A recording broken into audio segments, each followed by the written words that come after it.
Hey guys, Monday morning breakfast முடிச்சுட்டு கையோட இட்லி மாவு அரைக்கலாம்னு சொல்லிட்டு உளுந்தையும் இட்லி அரிசியும் நல்லா வாஷ் பண்ணி 4 to 5 hours ஊற வச்சாச்சுங்க. 1:5 ரேஷியோவில் தான் நான் எப்பயுமே மாவாட்டுறது. உளுந்து கூடவே கொஞ்சம் வெந்தயமும் ஆட் பண்ணிக்கோங்க.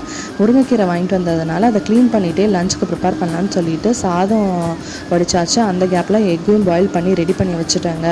இப்போதைக்கு டாக்டர் எக்கு டெய்லியும் ஒன்று சாப்பிடணும்னு சொல்லியிருக்கறனால நான் எக் மட்டும் எடுத்துக்கிட்டு இருக்கேன். அதுவும் சூடாக சாப்பிட்டா மட்டும்தான் பிடிக்குது பாயில் பண்ணுற எக்கு.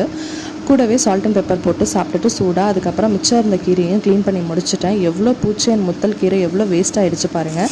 மார்னிங்கே ஹஸ்பண்ட் சிக்கன் வாங்கி வாஷ் பண்ணி கொடுத்துட்டு போயிட்டாங்க. நான் ஒன்லி குக்கிங் மட்டும்தாங்க பண்ணுவேன், நான்வெஜ்ஜில் சாப்பிட மாட்டேன். தென் குழம்பு மிளகாத்தூள், காஷ்மீரி, கொஞ்சமாக pepper, 1/4 spoon garam masala, turmeric எல்லாமே போட்டு நல்லா சிக்கன் போட்டு வதக்கிட்டு கடைசியாக கொத்தமல்லி கருவேப்பிலை போட்டு ஒரு 1/2 கிளாஸ் தண்ணி விட்டு 4 to 5 விசில் எடுத்திங்கன்னா சூப்பரான சிக்கன் கறி ரெடி. எனக்கு தால் வச்சாச்சு சிம்பிளாக. கார்லிக், வெங்காயம், தக்காளி எல்லாம் போட்டு நல்லா ஸ்மாஷ் பண்ணிவிட்டு சுட சுட நெய் போட்டு சாதத்தோடு சாப்பிடலாம் அவ்வளோ டேஸ்ட்டாக இருக்கும்.